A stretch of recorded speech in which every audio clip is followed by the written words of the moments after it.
Veins తో బాధపడుతున్నారా? భారతదేశంలోనే బెస్ట్ ట్రీట్మెంట్ అందించే ఏకైక హాస్పిటల్ ఏవిస్. నమస్తే రమగారు. నమస్తే జయ. రమగారు, ఏదైనా మంచి కథ చెప్తారా? పూర్వం అట జయపురం అనే రాజ్యానికి రాజుగారు ఉండేవారు. ఆయనకి ఒక జయంతుడని ఒక కుమారుడు ఉండేవాడు.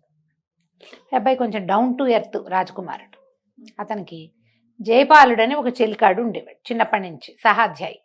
ఇద్దరు కలిసి తిరిగేవాళ్ళు.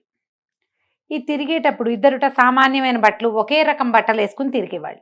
జయపాలుడు ఏం బట్టలు వేసుకొస్తే జయంతుడు కూడా అవే బట్టలు వేసుకునేవాడు. సింపుల్ డ్రెస్సులు. రాజకుమారులు ఇక్కడి నుంచి ఇక్కడికి ఏవో బంగారాలు, చెవులకి ఇంత మకర కుండలాలు, ఆ వ్యవహారం ఉండకుండా ఊళ్ళలో కుర్రాళ్ళు ఏం వేసుకుంటారు, అట్లనే ఉండేవాడు. మామూలు టపోరీ టైప్ బట్టలు ఏవో వేసుకుని అది తిరుగుతూ ఉండేవాళ్ళు. అసలు రాజకుమారుడు ఎవరో, వెల్కాడెవరో తెలియదు, సైనికుడు ఎవరో తెలిసేది కాదు, సేవకుడు ఎవరో. సేవకుడు అయినా సేవకుడుగా చూసేవాడు కాదు, ఫ్రెండ్స్గా ఉండేవాడు. అయితే ఒకనాడు వీళ్ళిద్దరూ ఎక్కడికో వేటకెళ్ళారు. వేటకెళ్ళి బాగా అలసిపోయారు. మంచినీళ్ళు దొరకల. సైన్యం అంతా వాళ్ళ దారిని వాళ్ళు పోయారు. వీళ్ళిద్దరూ ఏదో ఊర్లో నుంచి వస్తాం మేము, వీళ్ళు వెళ్ళిపోండి అని గుంపంతా పంపించేశారు. వీళ్ళిద్దరూ వెళ్తూ ఉంటే దూరంగా ఒక బావి కనపడిందట.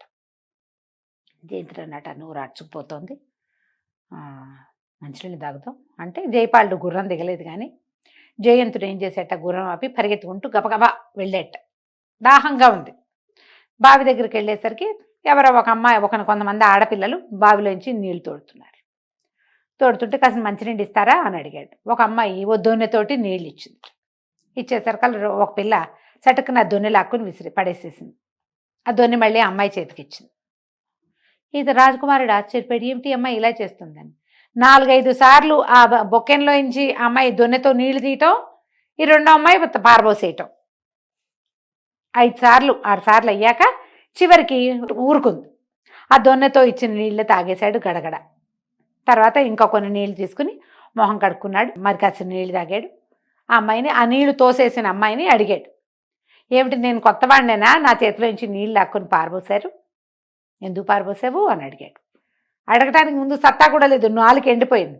ఆ అమ్మాయి ఏమంది, కొత్త వాళ్ళతో అట్లా పరిహాసాలు ఆడం, నీళ్ళు బావిలో కదా, సాయంకాలం అయింది, చల్లగా ఉన్నాయి, నువ్వేమో చాలా దూరం నుంచి గుర్రం మీద వచ్చి వేడెక్కొచ్చావు, అంత వేడి మీద ఇంత చన్నీళ్ళు పోస్తే నీకు వడగొడుతుందని కాస్త గ్యాప్ ఇచ్చా, ఈ లోపల నువ్వు స్థిమితపడ్డావు, నువ్వు ఈ దగ్గరే ఉండేసరికి చల్లబడిపోయావు, 4 సార్లు నీళ్లు నీ పక్క నుంచి బయటికి విసరబడేసరికి నీ ఒంట్లో ఉన్న వేడి సగం దిగిపోయింది, అందుకని చేశాను అని. ఆ అమ్మాయి ఆలోచన విధానానికి ఆశ్చర్య వేసింది జయంతుడికి. ఎంత తెలివిగా ఉంది, నీ పేరేమిటి అన్నాడు. ఆ అమ్మాయి పేరు మాధవి. ఏం చేస్తారు మీరంటే, మా నాన్నకి గొర్రెలు ఉన్నాయి, గొర్రెల పెంపకం చేస్తాం, ఈ బావికి అవతల వైపు ఉన్న ఊరే మాది అని చెప్పి, ఆ కనపడుతున్న ఇళ్ళే మావి అని. సరే, ఇంటికి వెళ్తే ఆ పిల్లే పదే పదే గుర్తొచ్చింది. ఇంత తెలివి, ఇంత చక్కగా ఉంది, మనిషి బలంగా ఆరోగ్యంగా ఉంది, బాగా పనిమంతురాలైన అమ్మాయి. ఈ నీళ్లు పారబోసేటప్పుడు ఆ బిందె అమ్మాయి నడుము మీదే ఉంది, బిందె మోస్తూ కూడా ఈ పని చేయగలిగింది. సరే, జయపాలుడికి చెప్పాడు, ఆ పిల్ల చాలా నచ్చింది, ఆ పిల్లని పెళ్లి చేసుకుంటాను అంటే జయపాలుడు అన్నాడు, గొర్రెలు కాసే అమ్మాయిని పెళ్లి చేసుకోవడానికి మీ అమ్మ నాన్న ఒప్పుకుంటారో ఒప్పుకోరో నోయ్ అంటే, కాదు కనుక్కుందాం అన్నాడు. తండ్రికి చెప్పాడు, ఫలానా అమ్మాయి చాలా తెలివిగా ఉంది, పిల్ల చాలా బాగుంది, ఇలాంటి రాజ్యాన్ని బరువెత్తటం లాంటి తెలివి గల పనులు బాగా చేయగలుగుతుంది, రేపు నేను రాజయ్యాక ఆ అమ్మాయి సహాయం ఉంటే ఈ రాజ్యాన్ని నేను ఈజీగా హ్యాండిల్ చేస్తానని దాన్ని చెప్పాడు. వాళ్ళ అమ్మ నాన్న వద్దన్నారు వద్దన్నారు వద్దన్నారు. 6 నెలలు గడిచినా ఈ అబ్బాయికి ఆ పిల్ల మీద వ్యామోహం పోల, ఆ అమ్మాయే కావాలని ఉంది. సరే, రాజుగారు సరే ఒప్పుకున్నారు. సరే, ఒక అధికారిని ఇచ్చి, జయపాలుడిని, నువ్వు వెళ్ళి చూసావు కదా ఆ పిల్లని, ఆ ఊరు తీసుకెళ్ళి ఇదిగో ఈ వస్తువులు ఇచ్చి రాజుగారి అబ్బాయికి వివాహ ప్రతిపాదన చేసిరమ్మని పంపించారు. అధికారిని ఓ పల్లకిని వెంబడి పెట్టుకుని జయపాలుడు ఆ ఊరు, ఆ బావి ఉన్న ఊరు, ఆ వెనకాలన్న ఊరు వెళ్ళి, ఈ మాధవిని చూశాడు కదా, అక్కడికి వెళ్ళాడు. వెళ్ళి నగలు సకావు, దండకడియాలు, కంటే కాసుల పేరు, వడ్డాణము, ఇంకా పాదాలకు పెట్టే పంజేబులు, ఒక వస్త్రాలు అప్పచెప్పారు. అప్పచెప్పి, ఆ రాజకుమారుడు ఈమె అమ్మాయిని పెళ్లి చేసుకోవాలనుకుంటున్నాడు, మరి మీకు సరే అంటే రాజుగారు ముహూర్తం పెట్టిస్తారు, ముహూర్తం రోజున తరలొచ్చి అమ్మాయిని తీసుకెళ్తాము పెళ్ళికి, నువ్వు కూడా రావచ్చని తండ్రికి చెప్తే, అమ్మాయి, ఆయనేమో కూతురిని కాగేశాడు, అమ్మాయి నీకు పెళ్ళిటే రాజుగారి అబ్బాయి నిన్ను పెళ్లి చేసుకుంటాడంటే, ఆ అమ్మాయి ఏం చేస్తుంది, గొర్రె బొచ్చుతోటి తివాచి నేస్తోంది కూర్చుని. చేస్తారు కదా ఆ పనులు. ఉన్నితో తివాచి నేస్తోంది. నేస్తున్న అమ్మాయి లేచి వచ్చింది. రాజకుమారుడు నన్ను ఎప్పుడు చూశాడు? చూడకుండా పెళ్లి చేసుకుంటారంటే కాదు, చూశాడు. ఒకరోజు మధ్యాహ్నం సాయంకాలం 4 గంటల వేళ ఒక అబ్బాయి నీకు నువ్వు మంచినీళ్ళు తాగడానికి వస్తే నువ్వు 6 సార్లు నీళ్లు పారబోసి చివరికి తాగనిచ్చావు. ఆ అబ్బాయి ఎవరో కాదు, రాజకుమారుడు, జయరాంపురం రాజకుమారుడు అని చెప్పాడు. చెప్పేసరికల్లా అదే విలక్షణంగా ఉన్నాడు అనుకున్నాను. సరే కానీ మీ రాజకుమారుడికి ఏమైనా వృత్తి విద్య వచ్చా అని అడిగింది. రాజకుమారుడిగా ఉండటమే విద్య అన్నాడు జయపాలుడు. అదేం విద్య? రాజకుమారుడిగా ఉంటాం, మా నాన్న కూతురు నేను, కానీ నాకు ఈ విద్య వచ్చు. మీ రాజకుమారుడికి ఏమొచ్చు అంది. ఏం రాదు అన్నాడు. రాకపోతే నాకొద్దు పెళ్ళి. ఏ వృత్తి విద్య రాని వాడిని నేను పెళ్లి చేసుకోను. ఏదైనా ఒక విద్య వచ్చిన వాడిని పెళ్లి చేసుకోవాలని నా కోరిక. ఆ విద్య అన్నం పెడుతుంది, చేతి నిండా పని ఉంచుతుంది, సంసారానికి ఉపయోగపడతారు. ఈయనేం ఉపయోగపడతాడు? నాకు అక్కర్లేదు, వస్తువులు పట్టుపో వెనక్కి అని మొత్తం ఇచ్చేసింది. తండ్రి మాట్లాడలా. అమ్మాయికి స్థిరమైన అభిప్రాయం ఉంది, చూడు ఎంత బాగుందో ఐడియా. సరే, జయపాలుడు మళ్ళీ వెనక్కి వెళ్ళిపోయి రాజుగారికి చెప్పేసరికి రాజుగారు నాడు అమ్మాయి తప్పిందే చాలు, ఆ పిల్ల చేసుకోనంటుందని చెప్తే సరిపోతుందంటే, నీకే విద్య రాదు కాబట్టి చేసుకోనంటుంది. వృత్తి విద్య అంటే రాజుగారి అబ్బాయి కత్తులు తిప్పడం కటారులు తిప్పడం వచ్చు. కత్తి కటారు తిప్పేవాడు సైనికుడు అవ్వాలి, వీడు అవ్వడు, ఈ అబ్బాయి రాజు అవుతాడు. వృత్తి విద్య ఏమొచ్చు? చేతి విద్య లేని రావు. నీకు రాదనే అమ్మాయి వద్దందంటే ఈ రాజుగారి అబ్బాయి కోపం వచ్చింది. నేను ఏదైనా నేర్చుకుని పెళ్లి చేసుకుంటా, నాకు ఆ పిల్లే కావాలి. సరే, 4 రోజులు బాగా డిస్కస్ చేశారు. మనం ఏం బిజినెస్ చేయాలని ఆలోచించినట్టుగా ఏం విద్య నేర్చుకోవాలి అని ఆలోచిస్తే అప్పుడే పట్టుబట్టలు పట్టుకుని ఒక వ్యాపారస్తుడు వచ్చాడు. ఇది చాలా ప్రత్యేకమైన విద్య అండి, ఈ బట్టలు నేయటం అని చూపించాడు. అప్పుడు ఈయన ఏం చేశాడు రాజుగారు, సరేలే ఏవో మామూలు పిచ్చి విద్యలు ఏం నేర్చుకుంటాడు రాజకుమారుడు అని చెప్పి సరిగతోటి వస్త్రం అల్లటం. సరిగ అంటే అదే ప్యూర్ పట్టు, బంగారపు జరీతోటి వస్త్రం నేయటం, అది నేర్పించారు. ఎవరినో 4 మనుషుల్ని పిలిపించి. సరే, ఆ అమ్మాయికి ఒక వస్త్రం నేసి పంపించాడు రాజకుమారుడు. గిఫ్ట్ చేశాడు. ఇది వేయటానికి వచ్చు నాకు, నువ్వు నన్ను పెళ్లి చేసుకోవచ్చు అని. సరే, ఒక వృత్తి విద్య అయినా వచ్చిందిలే, తానంతట తనే వచ్చాడు, కుర్రాడు బాగున్నాడని మాధవి పెళ్లి కొప్పుకుంది. మాధవిదేవినిచ్చి జయంతుడికి పెళ్లి చేశారు. ఈ పెళ్లి సందడి సమయంలో జయపాలుడు కనపడకుండా పోయాడు. ఈ అబ్బాయి భార్యతో హడావిడిలో ఈ పెళ్లిళ్ళలు తర్వాత చేసే కార్యక్రమాలు వ్యవహారాల్లో మునిగిపోయాడు. జయపాలుడు ఏడంటే రాలేదండి. 10 రోజులు గడిగాక జయపాలుడు ఏడంటే కనపట్టలేదండి అన్నారు. జయపాలుడు కనపడలా. సరే, ఈ లోపల ఏమైంది, రాజుగారు మేము తీర్థయాత్రలకు వెళ్తాం, ఇక నువ్వు పట్టాభిషేకం చేసుకోమన్నారు. పెళ్ళై 1 సంవత్సరం 2 ఏళ్ళు అయింది, జయపాలుడు లేడు. సరే, ఇక అయిపోయింది ఆ కథ. మేము తీర్థయాత్రలకు వెళ్ళిపోతాము, నేను ఒక 5 ఏళ్ల పాటో 4 ఏళ్ల పాటో తిరగదలుచుకున్నాను, రాజ్యం హ్యాండ్ ఓవర్ చేసుకోమని కొడుక్కి పట్టాభిషేకం చేశారు. జయంతుడు రాజు అయ్యాడు. మాధవిదేవి ఆటోమేటిక్గా రాణి. రాజుగా 2 ఏళ్ళు గడిచినాయి. గడిచాక ఒకనాటి రాత్రి వీళ్ళు భోజనాలు చేస్తుంటే ఈ చేలికత్తెలు ఊళ్ళో సాధక బాధకాలు ఏవో చెప్తున్నారు. ఈ అమ్మాయి అంతా విని, ఏమండి ఇవన్నీ ప్రాబ్లమ్స్ మీకు తెలుసా అంటే ఇతను ఏమన్నాడు, ఇది వరకు తెలిసేవి, జయపాలుడు నేను చిన్నప్పటి నుంచి రోడ్ల మీద పడి తిరిగేవాళ్ళం, ఏ ఊర్లో ఏమున్నాయి ఏ ఊళ్ళో ఏం జరుగుతుందో తెలుసుకునే వాళ్ళము, అలాగే కదా మీ ఊళ్ళో బాగుంది, బావి దగ్గర మాధ ఉందని తెలుసుకున్నాను, కానీ ఇప్పుడు వెళ్ళకపోవటం వల్ల నేనేం తెలుసుకోలేకపోతున్నా, రాజునయ్యాక నా వల్ల కాదు, నాకు ఎవరైనా చెప్పాలి అనేసరికల్లా ఈ అమ్మాయి ఏమంది, ఇట్లా కాదు, మంది అంత పెద్దది కాదు చిన్నది కాదు రాజ్యం, మీరు కొన్నాళ్ళు దేశాటం చేసి రండి, 4 తెలుసుకోండి ఏ ఊళ్ళల్లో ఏ సమస్యలు ఉన్నాయి, ఎక్కడ నీళ్లు లేవు, ఎక్కడ నీళ్లు ఉన్నాయి, ఎవరికి చెరువులు పూడిపోయినాయి, ఎవరి ఊళ్ళల్లో మంచినీళ్ళు రావట్లేదు, ఎక్కడ కులాల మధ్య కొట్లాటలు ఉన్నాయి, ఎక్కడ ఏ వృత్తులు ఉన్నాయి తెలుసుకోవాలి, తెలుసుకుని రాజ్యపాలన చేస్తే బాగుంటుందండి అనేసరికి తను అన్నాడు జయంతుడు, నేను వెళ్తే ఈ రాజ్యం ఎట్లా అంటే నేను హ్యాండిల్ చేస్తా, మీరు వెళ్ళిరండి నేను చూస్తా కదా అనేసరికి సరేనని ఒప్పుకున్నాడు. మాధవీదేవి రాజ్యం చూసేటట్టు, జయంతుడు దేశాటం చేసేటట్టు. సరే, ఇతను దేశాటానికి వెళ్ళాడు. కొన్ని ఊర్లు వెళ్ళాక ఒక ఊర్లో ఒకనాటి రాత్రి అతను ఉండగా ఒక చెట్టు కింద కూర్చున్నాడు, ఏదో కొద్దిగా ఆహారం తెచ్చుకున్న ఆహారం తింటుంటే ఒక యోగి ఒక ఆయన వస్తున్నాడు. జనాలంతా గబగబా దుప్పట్లు పరిచారు నేల మీద ఆయన నడవడానికి. వాటి మీద నడిచొస్తున్నాడు. మరి ఓ రచ్చబండ మీద పెద్ద తివాచి వేసి కూర్చోబెట్టారు. ఎవరు ఏమిటి అని అంటే ఈయన శక్తి యోగి, ఈయన మామూలు వాడు కాదు. ఈయన నేల మీద నడవడు, క్రిమికీటకాలు అవి చనిపోతాయని చాలా పవర్ఫుల్. ఎవరికైనా పని చూపిస్తాడు ఈయన. ఈ శిష్యులందరూ కూడా చాలా గొప్పవాళ్ళు. ఈయన ఒక పూజారి అని చెప్పారు.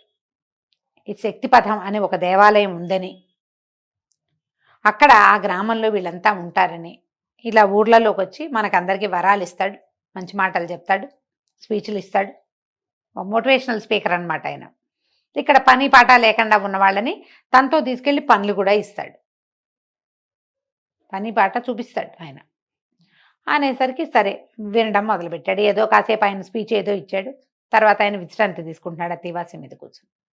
జనం అంతా దగ్గరికి వెళ్తే ఈ మన జయంతుడు కూడా దగ్గరికి వెళ్ళాడు. ఇతను కొత్తవాడు, ఆ ఊరివాడు కాదు, గుర్తుపట్టాడు ఆయన. ఎవరినైనా నువ్వు ఏమిటి అని కనుక్కున్నాడు. ఏదో పని కోసం తిరుగుతున్నానండి నేను, ఏదైనా పని దొరుకుతుందని ఈ గ్రామానికి వచ్చానంటే, ఆ పని లేకే మా దగ్గర చాలా పనులు ఉన్నాయి, నువ్వు మాతో రమ్మన్నాడు.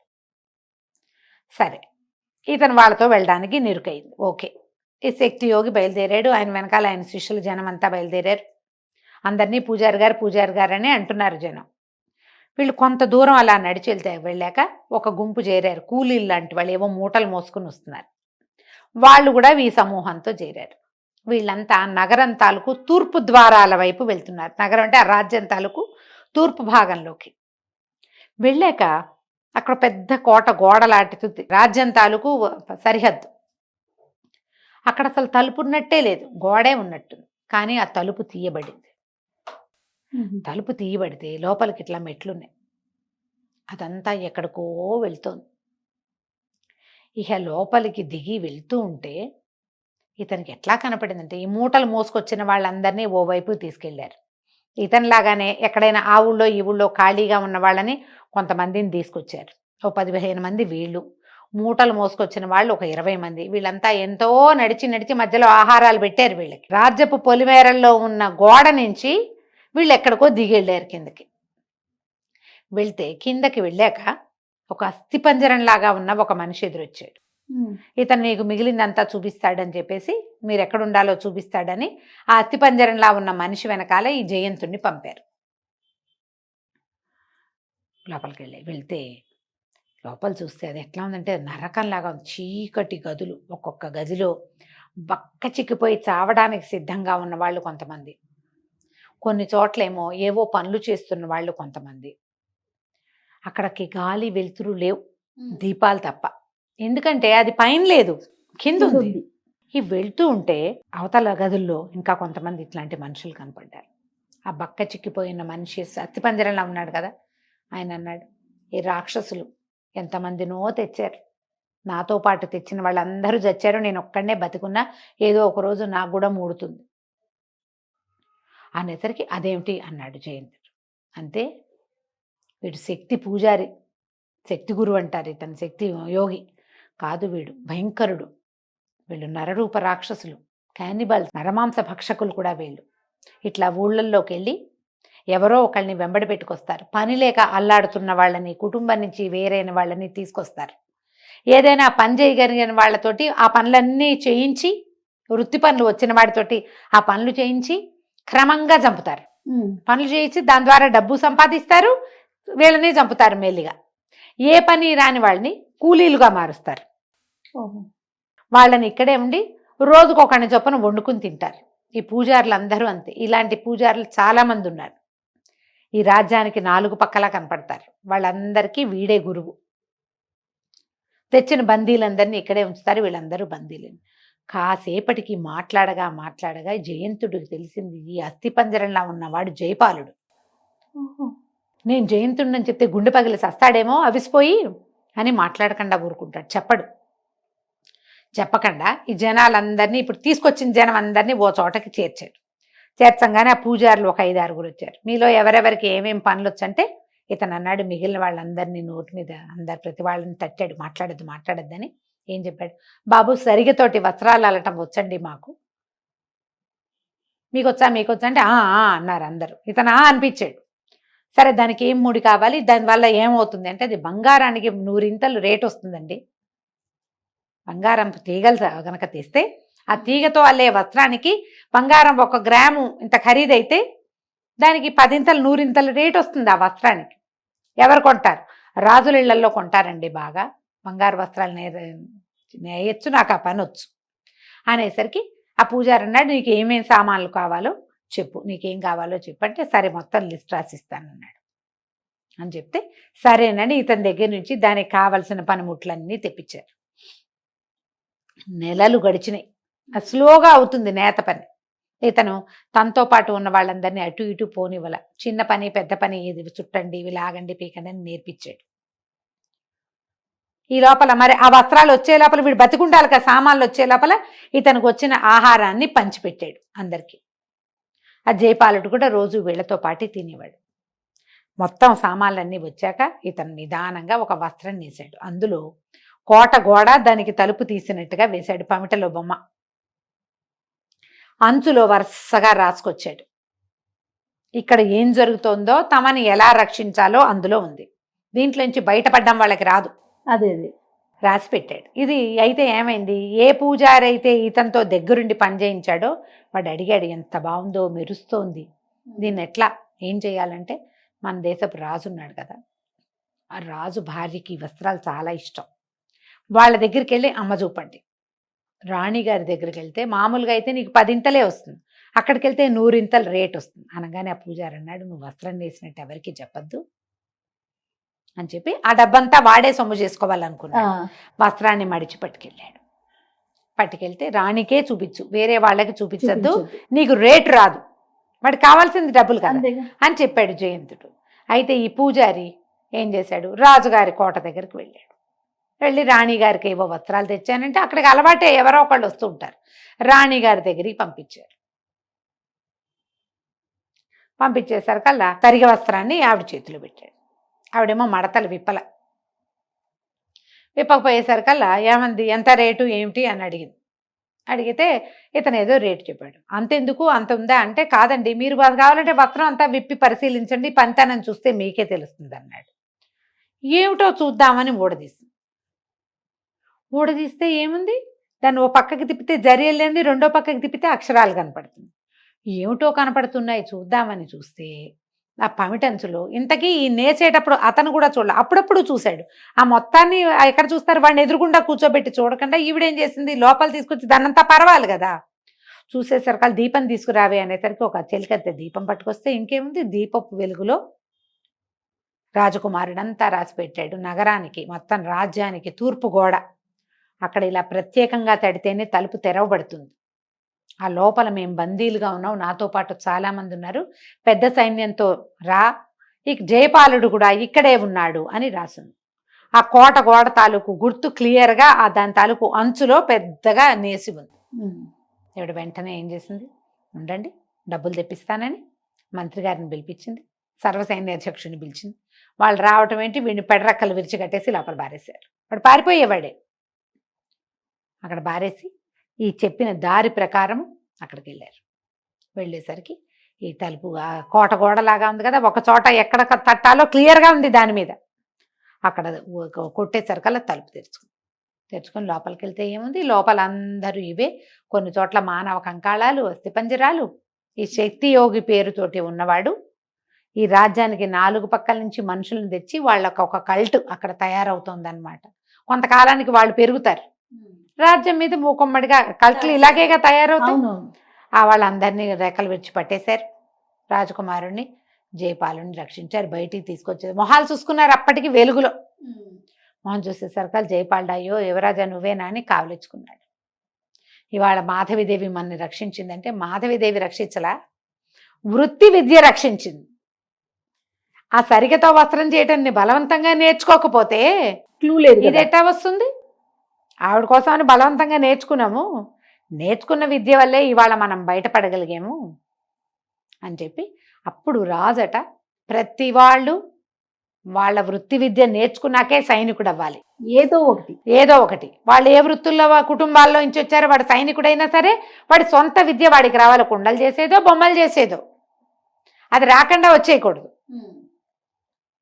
సైన్యంలోకి వచ్చిన అధికారైనా సరే వాడికి వృత్తి విద్య వచ్చి ఉండాలి అని చెప్పి చాటింపు వేయించారు. కథ కంచికి మనం ఇంటికి. ఎంత బాగుందో రమ్మగారు. కదా. నమస్తే అండి. నమస్తే జయ.